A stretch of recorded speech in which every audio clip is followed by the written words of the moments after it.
you have your picture and its outcome. So what is that company about? I have my brother Samuel in the building. I'm going to introduce him in the next seconds. It is 9 minutes past the hours of 8, and it's the 28th of August 2025. It's a Thursday, and we're wrapping the whole show for the week today, and we are happy to have an IT. I believe this is an IT person because pictured outcome picture. Okay, well, let's wait.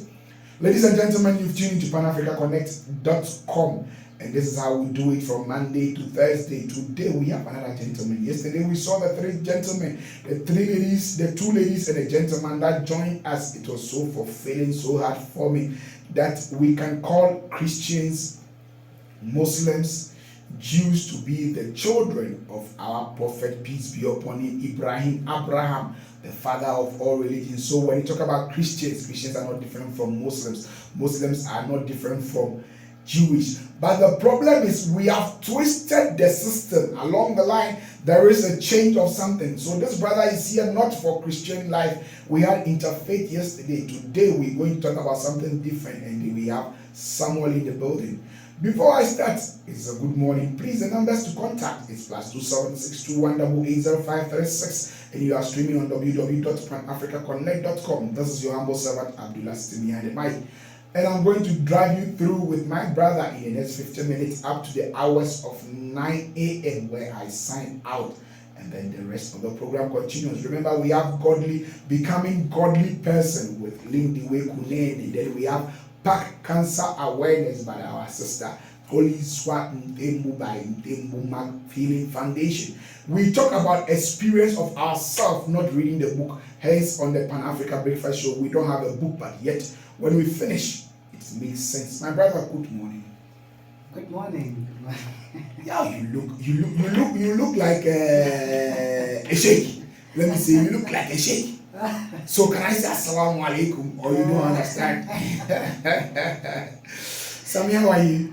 I'm doing very well, thank you. Thank you once again for having me on your broadcast this morning. And let me just take this opportunity to greet all the listeners and say, thank you so much for tuning in and to grant me the opportunity to be with you today, and as we discuss, more about the web application. Thank you.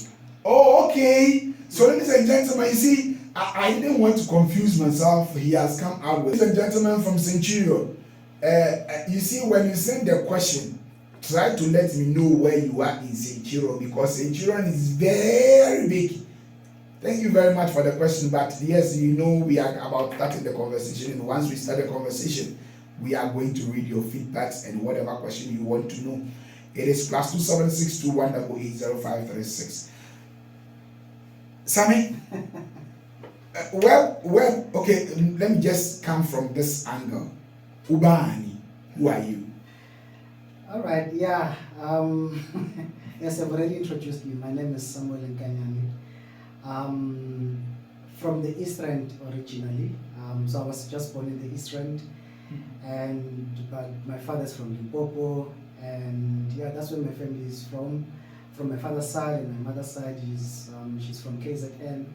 So yeah, you are, if it's Ghana, we will say you are Futum France. Futum France is like you are here. And we are just mixing you like the way we mix the dough for bread and the magunya and the rest. Lovely. You are an African child from Rustenburg, and then Limpopo, Northwest. And then we have the Limpopo side. Oh, you are from two provinces, my brother. Of course, other people normally say, you're an African cocktail. A mix. That is great. So, my brother, with where you coming from, I don't believe we have Elon Musk Day. Because Elon Musk and Bill Gates are those IT gurus, and then we know them to be. I don't think we have Limpopo. Okay, Limpopo, we have Limpopo boy, where he does about the compo. Hey, but when we talk about the web design, web application, IT, really? In Africa here, an African child. Yeah. Talk to us about yourself, about this industry that you are in. All right. Well, I studied software testing which is obviously within the software engineering space. And I've just been doing that since 2017. And fast forward, I then obviously had developed an interest in terms of being, within the cybersecurity space, because at the time when... Pause.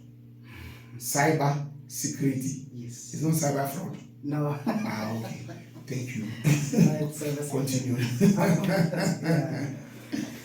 So in 2018, when I was at P.A.B.S, obviously there was an ICT cybersecurity awareness program that they had, and obviously that was the first time obviously I got to be exposed to what cybersecurity is and what they do. And I remember the program director had indicated to say that whoever has an interest in terms of learning and being trained within the cybersecurity, obviously they just need to come and communicate with them. So that's when my interest started, and later on I then did courses within the cybersecurity space. I did work as a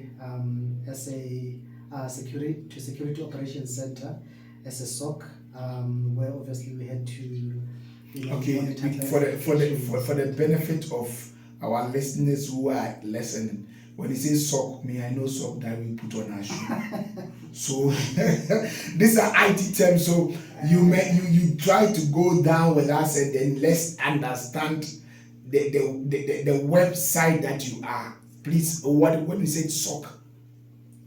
Yeah, well, SOC, it's a the abbreviation of SOC, it's Security Operations Center.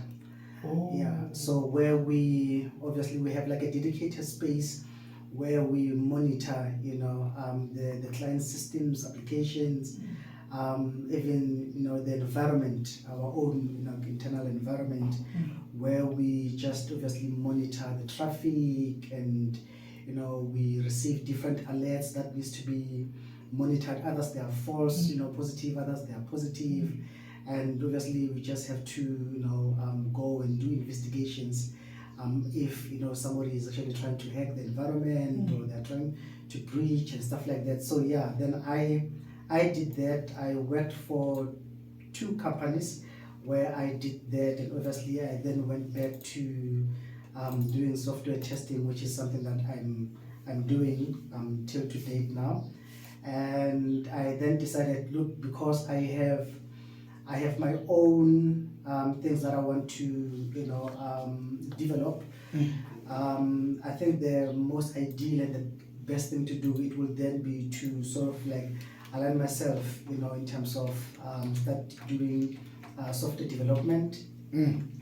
And yeah, I started with that. I can safely say it's coming up so well, because I think it is of a paramount importance to always learn to do things yourself, because I have innovative concepts and things that I want to do, but obviously because these things, they take too long, so you can't build one application overnight. It's a process. Yeah, it's quite a very long process, because there's just a lot of moving parts.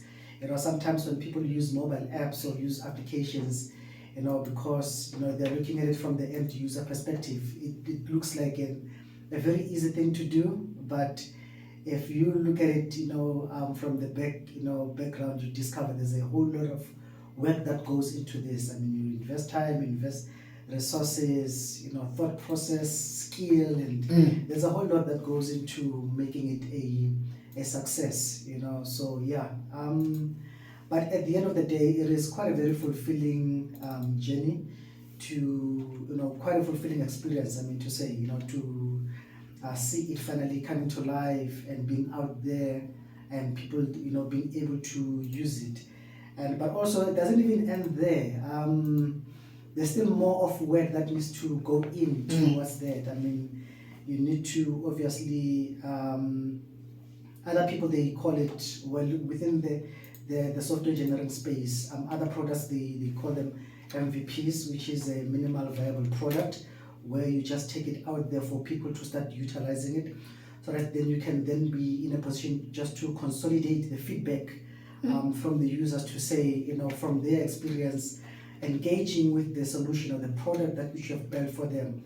How is it, you know, what is the response? Is it something that is good? And obviously they will share their thought process as well, because obviously you need to be prepared, you know, to be, to receive the experience, you know, from the users, to say, if some others will come and tell you, you know, users are they're very honest, you know, they will tell you, but this thing, It's not working. it's not working. It's not you know. nice. It's not what I wanted. Nice. I think maybe if you can add this, I think if you can add that, and obviously then from that point in time, what you then just do is to consolidate all the, all their reviews, and, you know, you go back to the drawing board, and obviously, you know, you scale it. It's not everything, obviously, that some of them may say, you know, that you need to take it that in. obviously I need to take it into consideration, and some of the reviews may obviously be coming from the point to say, it's understandable because they do not know at that point in time your plan going forward and what you want to achieve and stuff like that. But it doesn't mean that, you know, you shut them out. You take it in and you listen in. You listen to what they have to say, and as time goes on, you refine certain other features. You know, you modify, you do enhancements. You know, you introduce new features, new concepts, and sometimes it takes a bit of a while, obviously, to implement certain other things, because a feature to a user, maybe that, I think if you can just add that button, you know, and integrate it with this solution, so that at least when I click there, it does 1, 2, 3. All that, it's money. You know, it's not just you saying, if that button, if they can have a feature that allows me to do 1, 2, 3. You see, but that feature needs to be equated, you know, to a monetary aspect of things, to say that feature may cost me 10,000, you know, to do it. That feature may cost me 15,000 to do it. And from there, what you then do is you scale everything else to say, I think at this point in time, what is achievable is 1, 2, 3. You know, what is achievable is 1, 2, 3. Then you begin to, you know, to execute.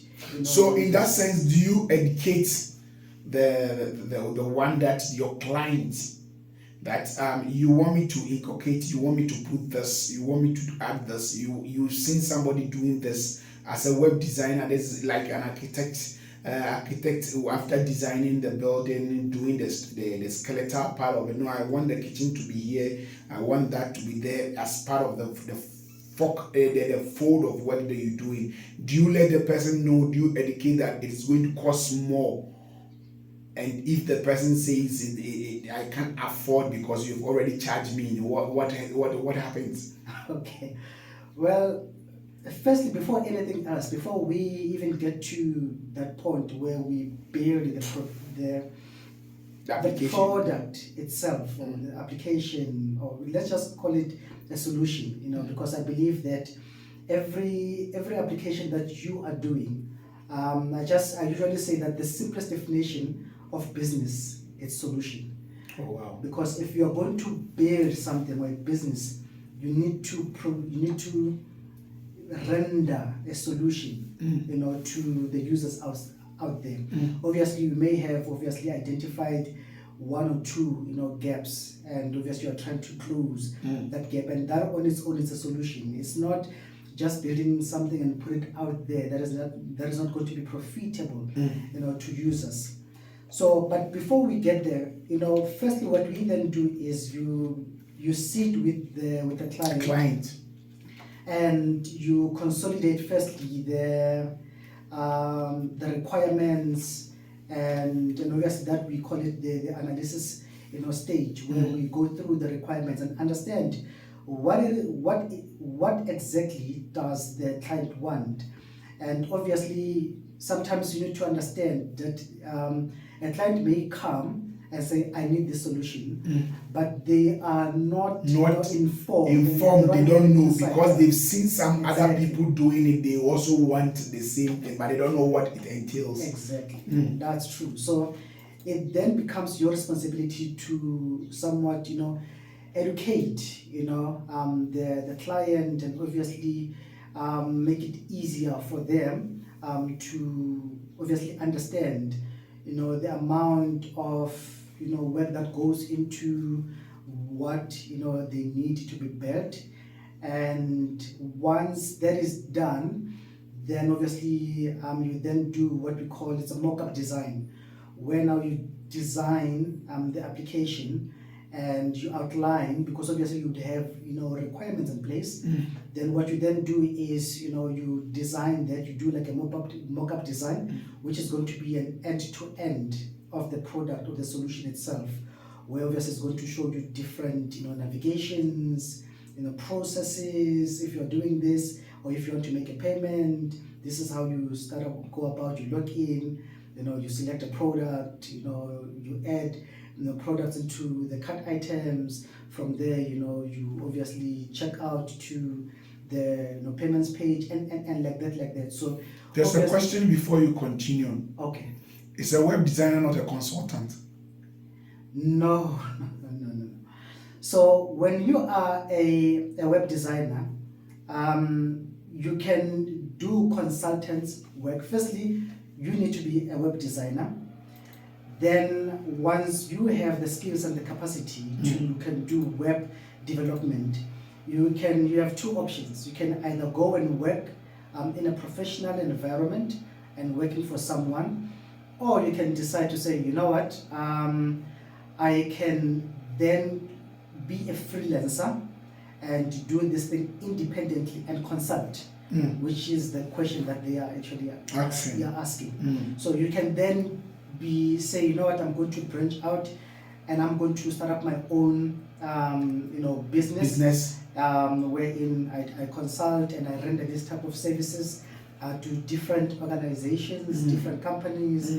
I have friends and people who does that as well, and some of the colleagues of mine who obviously resigned and they started, their own consultation company, and they contracted to the very same company that which I'm currently working for. So others, they work for a company in a professional environment. Then from there, what they then do is on the sides, they do other side projects. So that at least obviously they can bring some extra income and stuff like that. So that's just about it. But in a nutshell, obviously, like I indicated, you do sit with the client, and once everything else is done, and obviously the cost and you have agreed on the cost of building the solution itself, and you have done project timelines and estimated.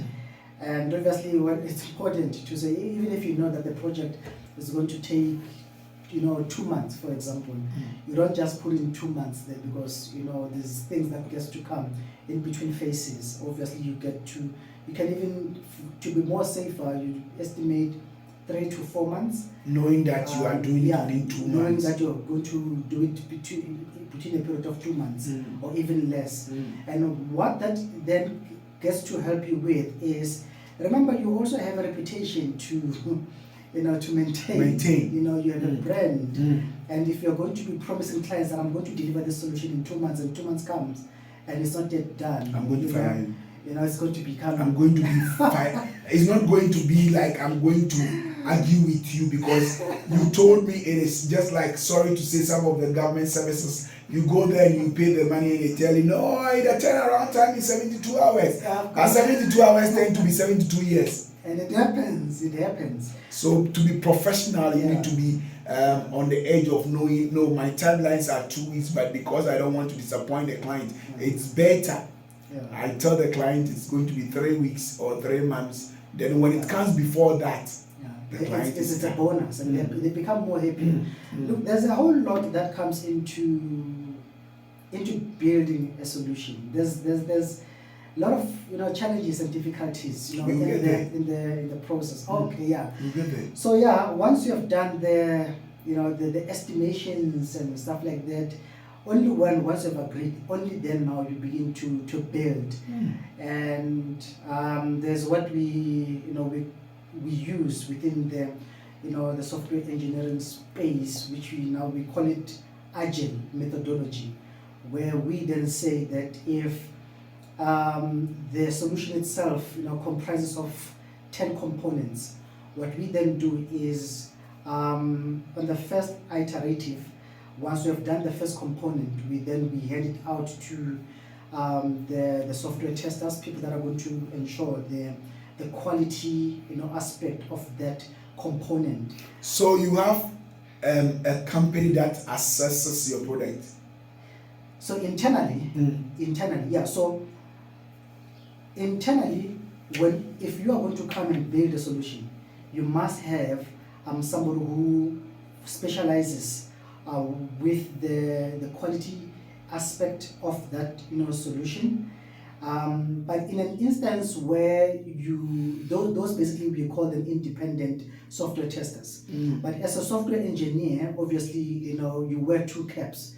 You can develop your product, and also you can test, just to make sure that what you have built works as expected. So the difference is there's a website designer and there's a website developer.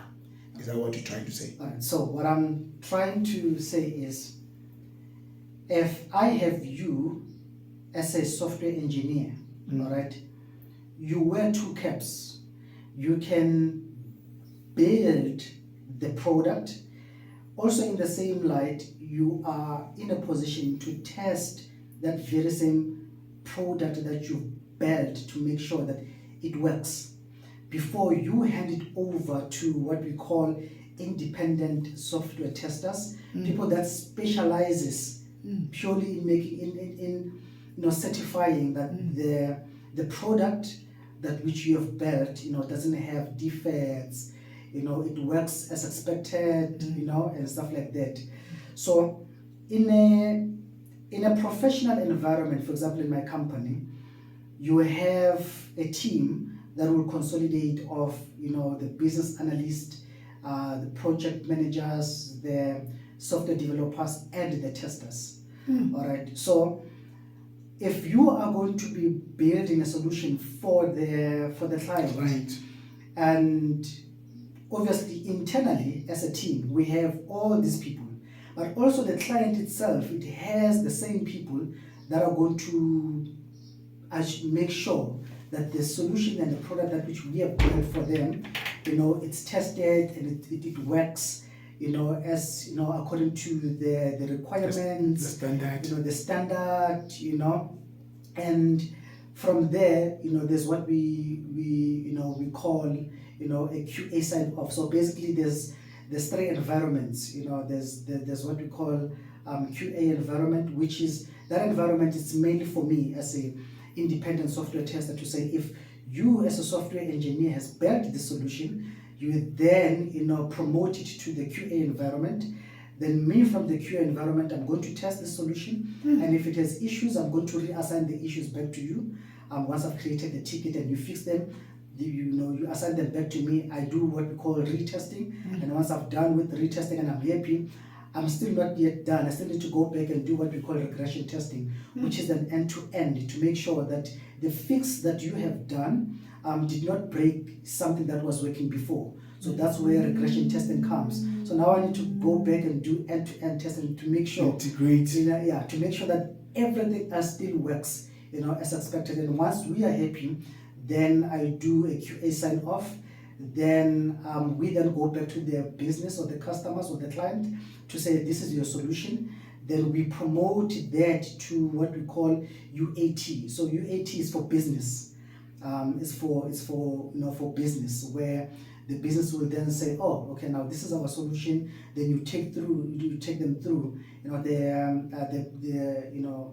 application and the solution, and obviously they will then indicate, maybe there's this cosmetic change that I needed to do and stuff like that. Then once they're happy and all the fixes are done, and you have tested it, you have sent it off, then now we push it now to production, where now all the users out there can then now be able to access the application. If it's a mobile app, they will then be able to download the mobile app and start utilizing the mobile app. Yeah, so that's just the the process on how we get to do this. Ladies and gentlemen, you've tuned to Pan Africa Connect Radio. You are live on www.panafricaconnect.com. We are with Samuel. Is it Nkanyane? Nkanyane. Yes, a multilingual South African. He's just from France. It's like mixed fresh. You see the way they send the beans and those things. Yes, this brother is giving us a lot of education. My brother, I have a question for you. Okay. Yeah, as they bring, I'll put them to you. Okay. I'm trying my best to just make the listeners be engaged and be informed. Of course. Now, before we go to pictured outcome, that is a company that we have not started because now we are with you. Okay. Now, the question is that when you do all this process and then you give it to the client and the client doesn't want it, what do you do? That's where we go back. So hence I indicate. No, he's saying after you have done, okay, the question is, after you have done everything for the client, knowing that you have tested everything and the thing is right, yeah, you feel like the thing is right, the client tells I don't want it. All right, so firstly, maybe let me just bring this understanding and I will get to your point. So once the process starts, all right, for every iteration, you involve the client. For every iteration to make sure that they are happy. Okay. So you don't, that's why I'm calling, so initially at first, maybe let me put it this way so that you can understand. There are different methodologies. There's what we call methodology. There's what we call waterfall methodology. So waterfall methodology is a methodology that was used way long back, where now, the developers, they just get there, they do everything up until to the last requirement. And there's no interaction with the client. You just build that thing all the way through. The only time the client gets to be exposed and to see that is after when everything else is done. And there was a huge problem because it's number one, it's a very costly exercise. There's no engagements and interaction to say how can we refine this. All right.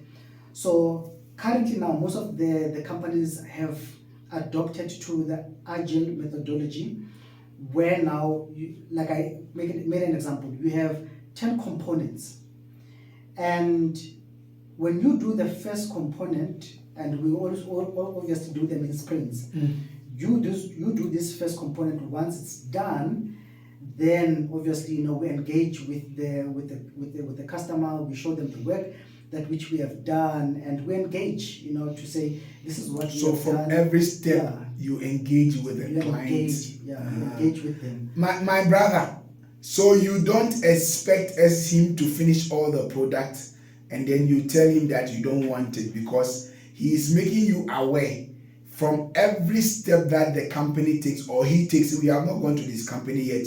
From every step that they do as a web designer or a web engineer, they communicate with you. So if your question has been answered, please, you can let us know that your question has been answered. If you are not still okay with it, you can send back your question. It is +27621880536. We are still with Samuel Nkanyane, who is a multilingual South African. Like Futum France, I always tell people that when you have Futum France, like the way we eat the 7 colors. Yes, he is having different colors and he can speak different things. And the best part of it is he's a web engineer, not a web designer. They have the qualifications and he has been trained, and that is what he's doing. I believe your question has been answered.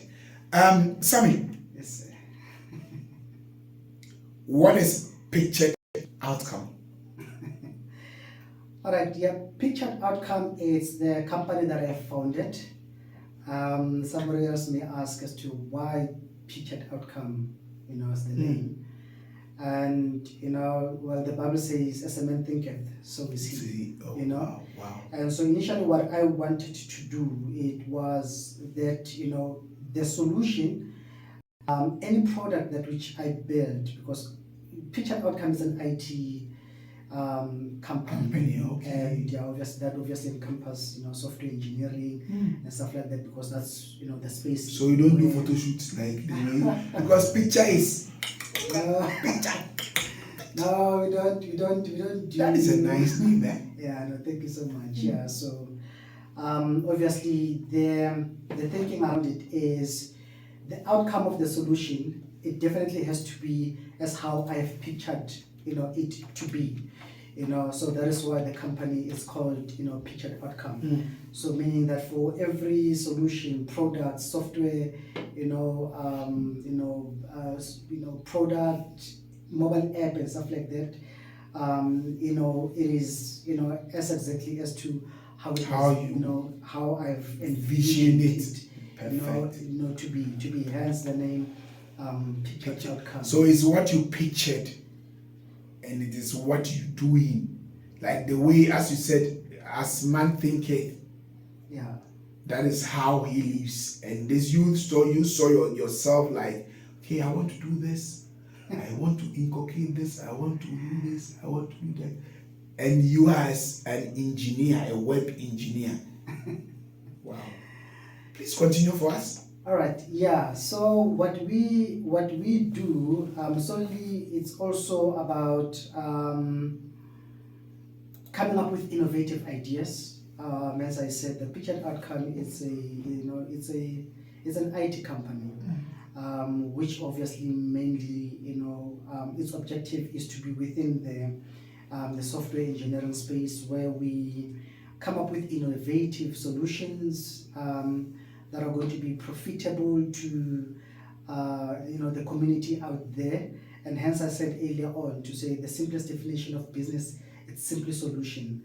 Your product needs to solve a solution. You can't, it must solve a problem. It needs to solve a problem. Exactly. That's what I meant to say. So if it doesn't solve a problem, then nobody's going to see the need or be persuaded and convicted to say, but I need to utilize this product, because no thorough thought process was invested into that solution. I mean, what if you do something that is already there in the system already, and they have actually done it better than what you are thinking, so you obviously need to just sit and look at this solution that which you want to do, and scale it, and be honest with yourself, and also be hard with yourself to say, but is this thing going to be in the market, out of the market, because we have a lot of magwinya.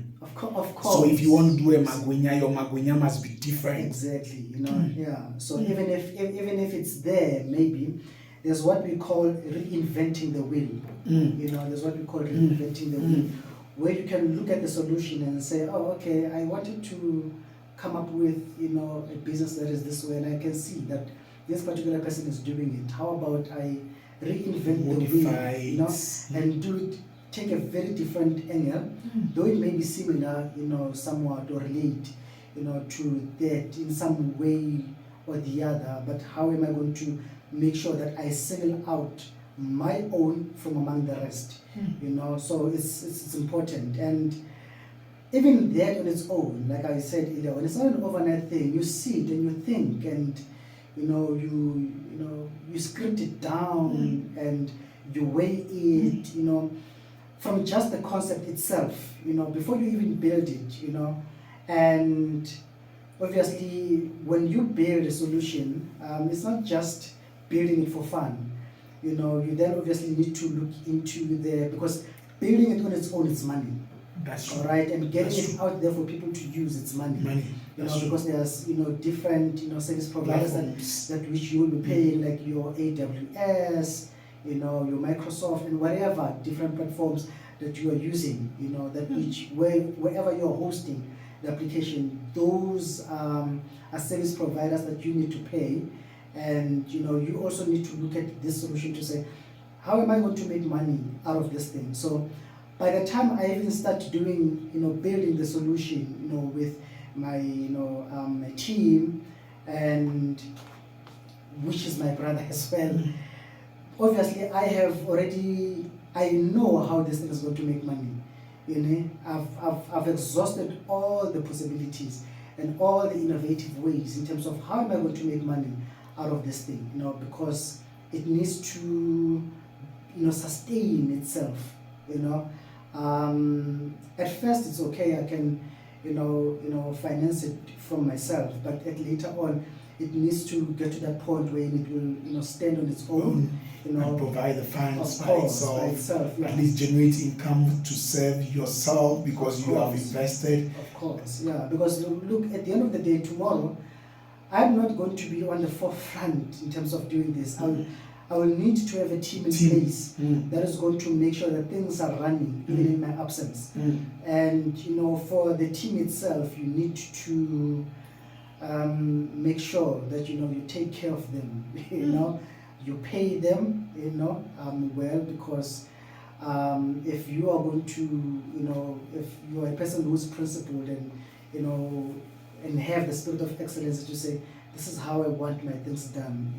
Obviously you also need to have your principles in place, even from the monetary aspect. You need to make sure that obviously you're going to pay your team well and not abuse them. There's a question from Rodiport. Oh yes. What skills are needed to become? I believe this one didn't understand when we started. The question just came in now. Okay. It's 8:43. The person just sent it. It said, what skills are needed to become a web engineer?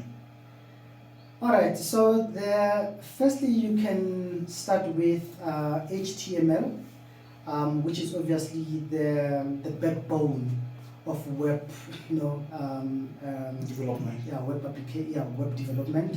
HTML is important. You can't go around it. Obviously, start off with HTML, and once you have built yourself, once you obviously you've understood HTML, then now you can then move on to CSS, which is cascading style sheets. Then you learn that, because obviously CSS has to do with the styling of the the website and stuff like that. And obviously we then move on to JavaScript, that helps with the to make your web application or your website to be dynamic and interactive and stuff like that. And yeah, once you have done that, you can obviously then move on to your React. Do your React, and then at a later stage, obviously you can still even get a job, with once you know your HTML, CSS, JavaScript, and your React, and obviously at least you can be in a good position to start doing your junior roles, which is like your front end, engineer. And obviously there's back end, there's front end, but at least once you've done that, you're in a good position to can start off, getting junior roles as a junior front end, engineer. Obviously, then you can grow. As you grow, then you will learn more other things, other programming languages. Other people they use Java. Other people they love Python. There's a whole lot of Python. Yeah, you are scaring us now. Oh, what do you mean by? It's a software. No, it's a programming language. It's a programming language. Python. Yo. Yeah. Okay, that's nice. Yeah. That's nice. So before you can become an engineer, web engineer, these are the process. You at least start. You're innovative. You have ideas, you have concept. I would advise a person to to start learning programming themselves, so that it doesn't create dependency, because if you have this thing and you know how to do it yourself, you can just quickly go into it and get it done, and get it done. Don't you think such programming, now that we are moving into the AI system, we are going into the artificial intelligence, more funds needs to be put in this work that you're doing. We need companies, we need sponsors, we need the government to subsidize such projects like our engineers, our web engineers. Government needs to, because it is sometimes demotivating when you have pictured to do something and you think you are doing around it, but along the line you get stuck because of funds. Don't you think we need something like that in our system? Well, let me answer you this way. Things are easier now than they used to be 5 years ago. All right. It's easy to build yourself now within the software engineering space than it was 5-8 years back then, because back then we felt, or people felt, they needed to go to the varsity to go and do it there. They needed to go to the college. But in this day and age, you don't need all of those. You know, you can simply, there's many platforms that offer free courses. You just create an account and you sign up there, then you go to courses there. There's free ones there. And even these big platforms now, they do these courses that has, like, they do boot camps. After doing a boot camp, you just register for a boot camp, you get an email, you verify it, now you start doing the course. The only thing that you just need is a laptop, a stable internet connection, and obviously, dedication. You need to be passion driven. For you to be able to do that. There's so many courses online that are free, and others obviously are certified courses. So you can just easily go there and do that. And well, we have different platforms. You have like your Udemy, just for the benefit of our users. They can go to Udemy, they can go to Code Academy. There is other platforms as well. There's just a lot of them. Even FNB, App Academy, just did something this year. FNB, the bank? Yeah, FNB, yeah. Oh, wow. FNB, yeah. So they use our money and now they are building our But at least they are giving back. Yes, they are giving back, this year alone, they had about 217,000, students. Oh, wow. They broke a record this year. Wow. They broke a record. Wow. And after then, it's a certified course that takes you from end to end, where you do all the things that I was just telling you about: HTML, CSS, JavaScript, Python, MongoDB, and stuff like that. It's an end to end, from front end to back end. And obviously you do your writing exam, and they give you, a certificate of accreditation. Of course. When you finish, there's something that like intend for you to do within their space. Yeah, wow. Yeah. And also they were offering, I think it was about 10 learners or something. Just an opportunity for them to be onboarded and come to work there. And they do hackathons. Wow. In a nutshell, things are easier now. Than before.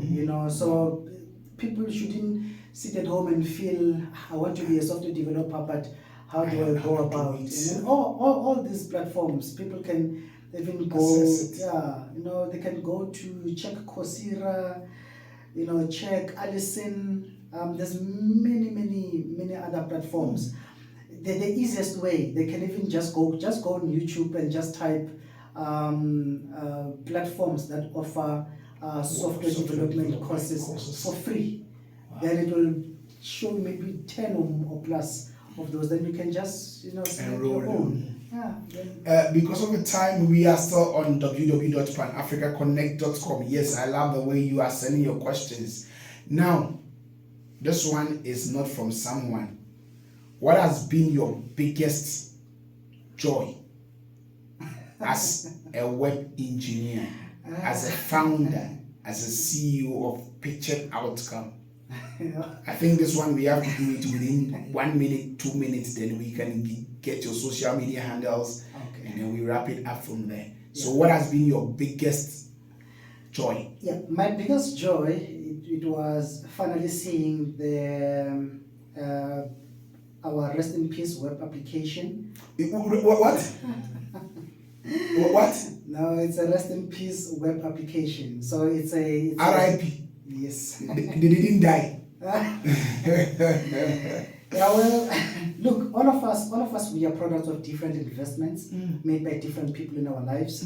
and people from our closest families. It can be immediate and distant families, someone you met out there who later became a husband, a father, a wife, a brother and a sister.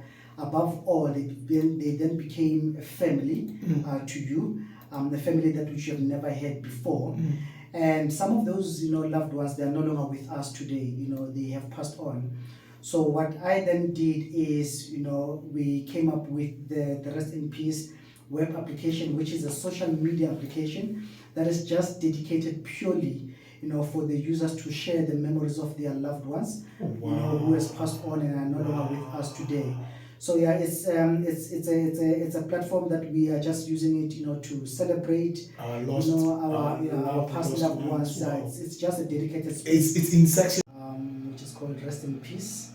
We do have a YouTube channel, that is called Rest in Peace podcast, and all the social handles, they are there on the platform. If they go to the platform and sign up, all of them, they are there. So we have like our social media redirects. You just click and it takes you to LinkedIn. You just click, it takes you to the YouTube. Just click, it takes you to TikTok and stuff like that. So all of them, they are there. If people wish to contact me, they can contact me on 072 994 6607, and that's my contact. Please repeat the numbers. It's 072 994 6607. Last one. Your last numbers again, please. Repeat it for us. This number, yes, please. 072 994 66.